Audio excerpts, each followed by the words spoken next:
بسم الله الرحمن الرحیم. په دې ویډیو کې وازه تاسو ته دا زده کوم که چیرې په لومړی ځل باندې مونږ فوټوشاپ انسټالوو هغې کې پښتو لیکنه نه کیږي. که چیرې مونږ یو خط هلته ولیکو مونږ سره جدا جدا لیکل کیږي، هر حروف ځان ته بیل بیل لیکل کیږي. یعنې مونږ دلته لیکو علي، علي چې دی عین جدا لیکل کیږي، لام جدا لیکل کیږي، ای جدا لیکل کیږي. دغه ستونزه مونږ څنګه حل کړو؟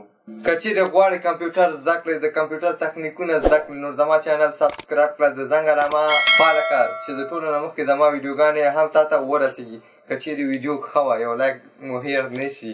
ورسره که چیرې تاسو ستونزه لرئ په یوټیوب کې لرئ یا په فیسبوک کې لرئ، تاسو کولی شئ ما څخه پوښتنه وکړئ. نور به د سکرین په پردې ګورو. ویلکم افغان ورډ ایجوکیشن یوټیوب چینل. بسم الله الرحمن الرحیم. زه فوټوشاپ خلاصوم. کله چې فوټوشاپ خلاص کړه زه غواړم چې دلته لیکنه وکړم، لیکنه به انتخاب کړئ، دلته به لیکنه وکړئ افغانستان لیکم. افغانستان چې کله لیکم دا ټول یو بل نه جدا جدا راځي. زه غواړم چې دا ټول باید یو ځای راشي. دې کار دپاره مونږ باید څه وکړو؟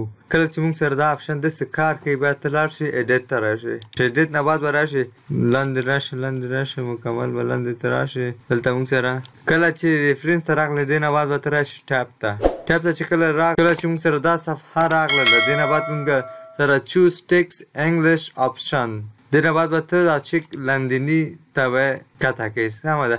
کله د چې کته کړه اوکې به ووهې. کله د چې اوکې ووهه ته به یو نوې صفحه واخلې. کنټرول ان زه نوې صفحه علمه. کله مې چې نوې صفحه واخیستله کریک به ووهې. مونږ سره نوې صفحه راغله. زه اوس دلته لیکنه کومه. سمه ده. لیکنه کومه. اوس مونږ سره په دغه اسانه طریقې مونږ کولی شو چې خپله لیکنه برابره کړو، سمه جوړه کړو په فوټوشاپ کې. که چیرې بیا هم تاسو کوم مشکل لرئ راته کمنټ کې ولیکئ. خدای په امان. ښه ورځ ولرئ.